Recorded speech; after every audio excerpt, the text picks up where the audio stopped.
and welcome to the wonderful witness tent here at Congfest.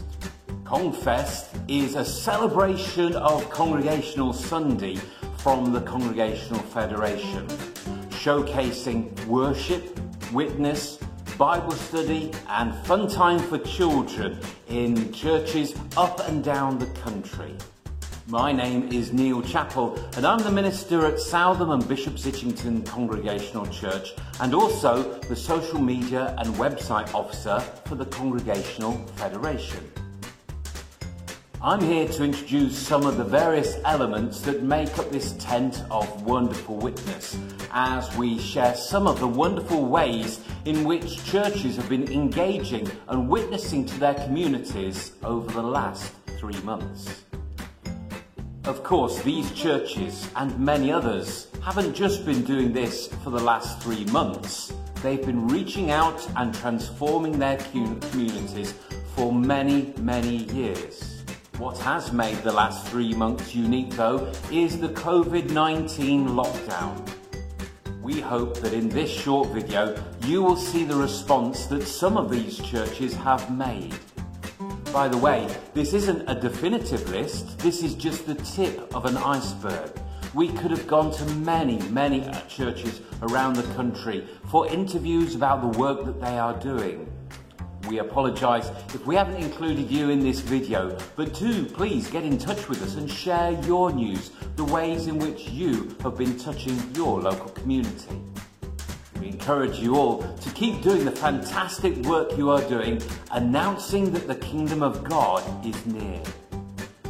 I love that passage from Luke's Gospel where he describes the triumphal entry of Jesus into Jerusalem on Palm Sunday. Near the end of that passageway, the sour-faced Pharisees turn to Jesus and say, "Teacher, rebuke your followers for saying these things." And Jesus quite wonderfully replies to them, "If they kept quiet, the stones along the road would burst out in cheers." Making this video has made me feel like that when these kingdom stories are told, it's like the very stones are breaking out into song themselves. It was Marvin Gaye who sang, "Can I Get a Witness?" And today we have some great witness to share. From the beautiful Cotswolds to the valleys of Wales, from the magnificent Pennines and Yorkshire to Scotland, from Gloucestershire, the South East, we're going all round the country with our stories of encouragement, hope and inspiration today. So sit back and enjoy the journey as we hear these great stories. Truly a wonderful witness. We start our journey at Moreton-in-the-Marsh Congregational Church and an interview that I conducted with the minister there, Michael Rolton. Okay. Well, Michael, it's great to chat with you and catch up with what's been going on at Moreton Congregational Church. I believe you've been leading weekly services with your congregation, communion services during lockdown. I just wanted to ask how you've gone about that. What we decided to do was have a weekly letter, which we would distribute among all the members. The letter would include an update on activities and also a service. The service would include hymns and prayers, and also a message. We decided that what we'd do is we'd each try and follow the service at 11 a.m. every Sunday. So we had a sense of belonging, even though we were doing this individually or with our respective partners in our homes. And that seems to have worked very well, A, to keep people in touch, and A, to keep people together and have a degree of learning and instruction. It hasn't all been written by me. Other members of the church who take services, deacons and so on, have also provided services. Excellent. Now, I see that last weekend you reopened your church for private prayer. How much planning did that take and how did it go? It took a reasonable amount of planning because we had to make sure we followed government guidelines, not just in social distancing, but also in terms of wiping down possible services where coronavirus could be transmitted, providing hand gel and so on. We decided to isolate the sanctuary and not use the other parts of buildings such as loos and the kitchen for everyone's general protection, really. The biggest obstacle to the planning was really the 2-metre rule, because whilst it's easy to envisage 2 metres in terms of height, once you put it to width, you realise that we couldn't use either of the side pews because they were too short to have people in them. We had a similar problem with the central pews as well. So we had to rope off quite a bit of the area, which probably took an hour to do in total. And with the other preparations, took a few hours. And then when we came on the morning again, we wiped down all the surfaces, made sure they were safe. And you had a good number there? In numerical terms, there were 6 people. But when you think that our membership is 11, and a number of those people are not just in isolation, they're also in additional isolation. I've forgotten the word that you use for that, but never mind. We were very pleased with the numbers. And certainly those who came found it so much of a joy just to be in the sanctuary again. 1 or 2 did personal private prayer. A couple who came together actually read through the service that was prepared for everybody. So although we opened up, we still distributed the service. And what's been so good about that letter and service is that, as I say, we have a membership of 11, but our distribution is to 24 people. So we've more than doubled the people who actually receive that service. So it took a bit of work, but once it's all been set up and roped off, that's ready for a week or 2 to come. Well, it's been great to hear all that, and thanks for your time, Michael, and we wish you and your fellowship God's richest blessing. Thank you.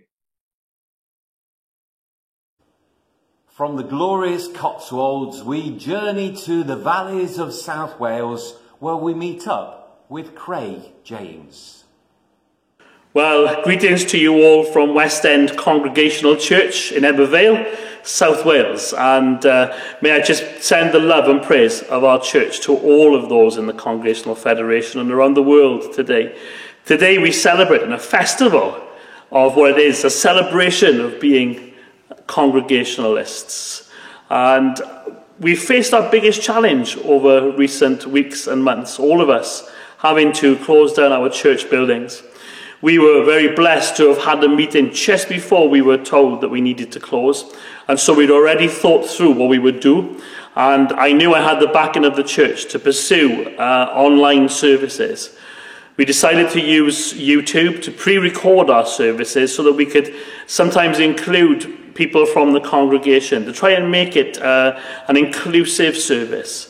We've had services where the junior church have taken part, and they've sent in their videos to me, and we put the whole service together. We've had guest speakers taking part and giving messages in our services. We've had members of the church sending in songs, sending in praise, sending in readings. We had a sharing service. It's been a tradition of ours on Easter Sunday evening to share together how God has transformed our lives. And so we continued with that service.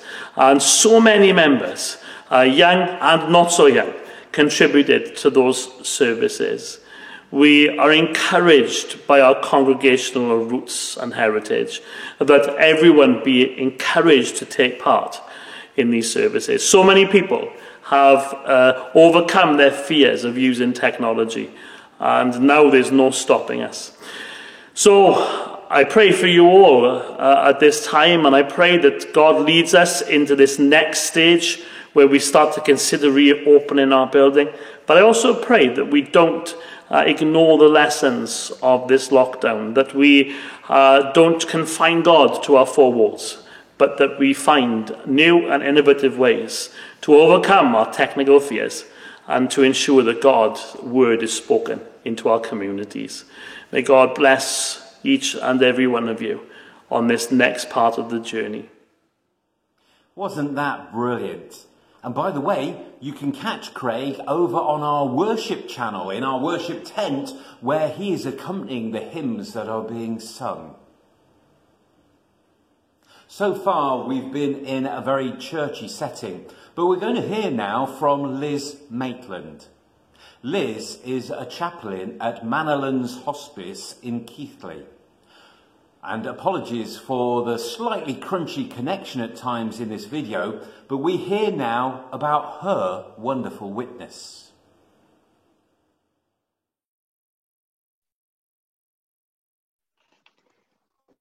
Hello, I'm Liz Maitland. I'm a congregational minister and a hospice chaplain.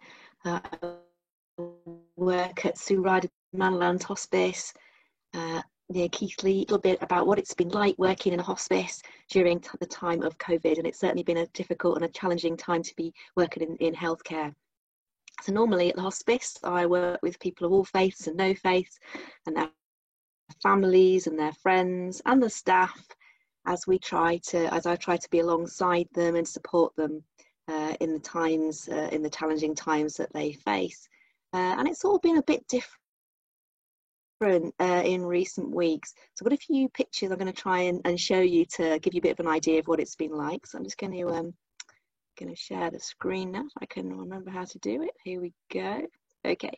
So normally hospice is a place of welcome. That's where the word hospitality comes from. We welcome everybody, and friends, families and dogs and cats, and everyone is welcome to come and spend time with the people who they care about the most.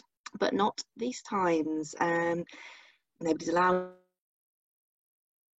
in, and nobody's allowed any visitors at all. Perhaps very limited visitor when people are very close to the end of life, and that's been the hugest challenge that I've really come across in my time during chaplaincy. It's been very, very hard to work in that way. Let's show you the next picture. Well, this picture might not look much to you, but this is my office. Normally, I can tell you it's normally full of people. There's usually social workers and children's workers, counsellors, bereavement workers, but they all got sent home to work from home, or they were furloughed a couple of months ago, and it's just been me rattling around in there and working on my own, which has been a little bit strange. But I'm really glad they did let me stay and sort of go on this journey with the hospice. It's been a very strange time, but I'm glad I've been able to be there for them. Oh my goodness, this is scary. This is me looking a little bit terrifying, because this is what it's been like. We're not just the face mask you can see me in here, but plastic aprons and gloves. And as you can imagine, visiting patients who are already a bit scared and worried and missing their families, it's not the greatest thing when you've got this awful barrier between you and them. You have to kind of shout a little bit to be heard. But nevertheless, it's better than not being there at all, I tell myself. So in my funny scrubs like pajamas and my face mask, I visit everybody and I come alongside them. We've had COVID patients, no COVID patients for a few weeks now.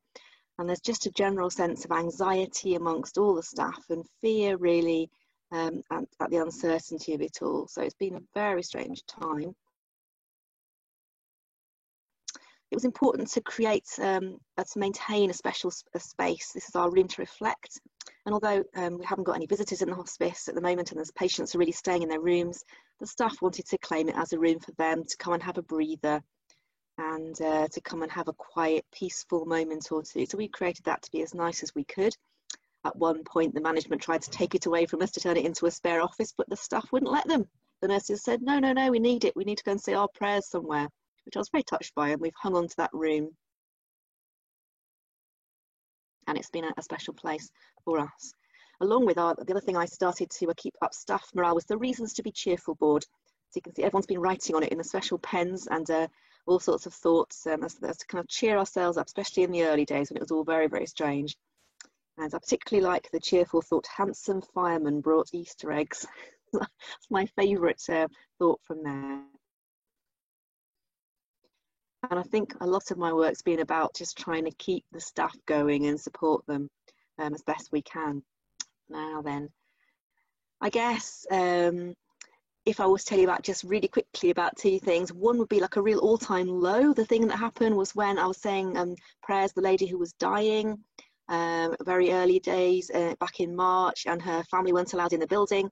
I was saying prayers with them, and they were stood outside watching with that from the other side of the patio door, and that felt just absolutely awful. That was a really horrible moment. I was glad to be there, but it was very hard. And then perhaps a kind of better moment was when I managed to smuggle a Catholic priest in to say the last rites for his friend, who was also a Catholic priest and who was dying, and managed to get him in, sneaked him in through the patio doors, and dressed him up in all the PPE. And then he and the patient both said to me, let's stay with us while we say these prayers together. And that was a very special time. So it's been a time of highs and lows and scariness and lots of masks and PPE, but also a privilege to have been able to be there and to go on this journey with the staff who are like my second family, and all the patients who've come and gone in this time. So thank you for listening to this, and enjoy the rest of Confest.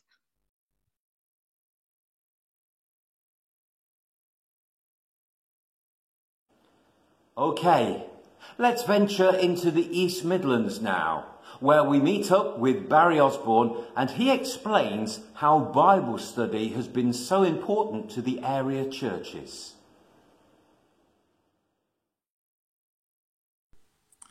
Hello, I'm Barry Osborne. I no longer have a church pastorate, but I'm the East Midlands Area Secretary, and I've been running online Sunday services and Bible studies using Zoom. And we get quite a number of people come on Sundays, and about 8 or 10 people come along for the Bible study. And what we've been doing is we've been working through Paul's letter to first Philippians, now Ephesians. I map out the Bible study passage that we're going to deal with and let people know what we're going to do. I also allow people to interrupt as much as they want, add comments, add questions at any stage in the hour that we spend. But I also note down the key points for discussion. When we get to those, I open up the conversation, let everybody say what they like, ask any questions, make any comments. We try not to make judgments, but we try to learn from one another. We try always to end on a positive note, and it's been working very well. The focus we have is usually on our church buildings. But here, Suzanne Nockels talks about the shift from worshipping God in our churches to worshipping God at home. Worship coming home. We are in our homes rather than in our church buildings, at least for the time being. And as I record this, there is some talk about private prayer. And there's been a lot of talk about how and when to reopen our buildings. But I wonder if one of the things that's happened over the past couple of months is that we have reopened our homes to that ongoing sense of the presence of God. Worship in the home has been part of our congregational heritage. William Perkins, a Puritan writer in the 16th century, wrote that occasions of family worship are, as it were, little churches, yea, even a kind of paradise on earth. Richard Baxter published a book in 1650 called Saints' Everlasting Rest, and it was a collection of devotional works for the home. Puritans would sometimes write down parts of the sermon in church on a Sunday, and then they would bring it home and read it again to each other during the week. And one of our newer members in Sheffield says she looks at the online sermons more than once because it helps during the week. Perhaps discipleship is something that needs more than 15 minutes in a pulpit that is there, and then perhaps it's gone. Meal times for us in the Nockels household have become very significant for us. Let me just show you some pictures. There we go. We've made a point of eating together, and during the height of the lockdown, our evening meal and saying grace together was a real marker in the day. On Maundy Thursday, we sent out material to help those in the Sheffield churches reflect on the Passover meal, using elements of a Seder service. And I heard tales of people finding horseradish in the back of their cupboards and eating cream crackers. And it really captured people's imaginations. So I think that meals are a time when we stop and take in, even if we're on our own, we're aware that food production and creation is a shared enterprise. Meals are a place of connection and connection with God. So I think I want to make more of meals in the future. Obviously, communion is a meal, and it's a meal that began in an upper room in someone's home. We've posted out communion sheets and sachets of wine and to people's homes and encouraged them to celebrate at the same time. These are just 2 pictures from church members' homes. And it's been very moving to hear of church members phoning one another up and reading the service together down the phone. This is nothing new in our congregational history. The Puritan J. Staunton writes about a service in the home of a Mr. Fox in 1592, and he says that there was a much stronger resemblance to the Passover scene in the upper room at Jerusalem than the administration of the sacrament at St. Paul's Cathedral. And our homes are also resources for mission. For Pentecost, for Whit Weekend, we tapped into the northern tradition of Whit Walks with banners and encouraged people to design their own mini banners with their favourite Bible verse to place outside their houses. A neighbour of mine wrote a Bible verse all over his window for the Easter weekend. And strangely, without our buildings at this time, I wonder if we're actually more visible as Christians rather than less. We've also started using the outside of church for mission. Notice I say the outside. As I record this, we're not allowed inside yet.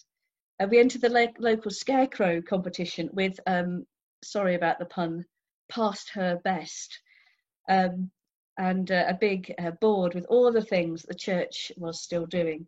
We've invited passers-by to tie yellow ribbons on our gates to bless a key worker or to remember and pray for a loved one. I've also heard of churches putting out A-boards with comforting verses on them and a basket of tea bags underneath, or even turning their church car parks into prayer labyrinths. There's so much I miss about gathered worship in a church building, but it's come home to me. Worship has come home to me. I'm a more integrated Christian, I think, during this lockdown, because praising God, constantly reminding myself that I am in the presence of God, has been removed from the 1-hour performance on a Sunday. I found Good Friday very, very difficult and very, very strange. For years, it has been a busy day, it's been a packed day, there's been all those hymns, there's been the thinking about how to convey the message of the cross in a new way. And I mourned the loss of Good Friday. I really did mourn the loss of Jesus that day. But I carried a little cross around with me in my pocket. And every time I touched it, I thought of the suffering and the love of Christ. And honestly, it was one of the most powerful Good Fridays I've lived through. So worship has come home to me.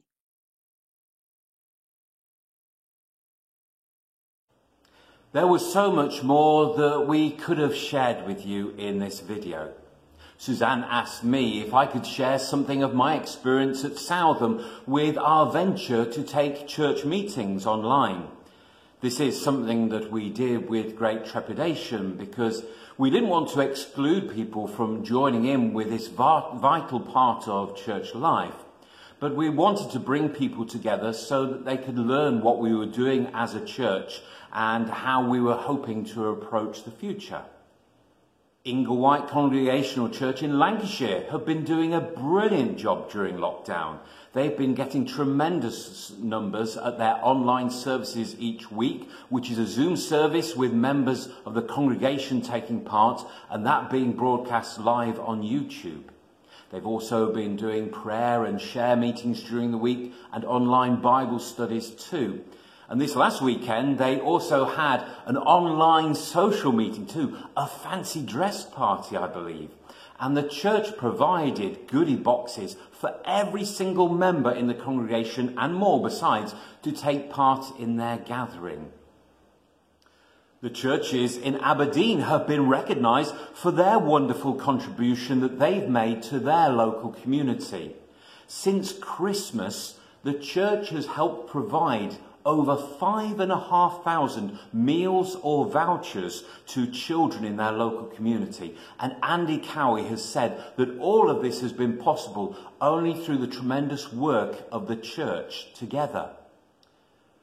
Many churches around the country have decorated the outside of their buildings to let their communities know that they are still a vibrant and alive place to be. One church that certainly caught my eye was Winton Place Congregational Church in Kilmarnock. I looked on their Facebook page and this is what it said. Our church railings are always bright and colourful. However, our rainbows, brownies and guides have created a very colourful caterpillar to adorn it with lots of our girls creating a segment with a positive message for passers-by. That looks brilliant, doesn't it? South Chingford Congregational Church have been witnessing through online worship and fellowship and Bible study, and also through their support of the E4 Eat or Heat food bank. And look at these wonderful graphics they've produced too.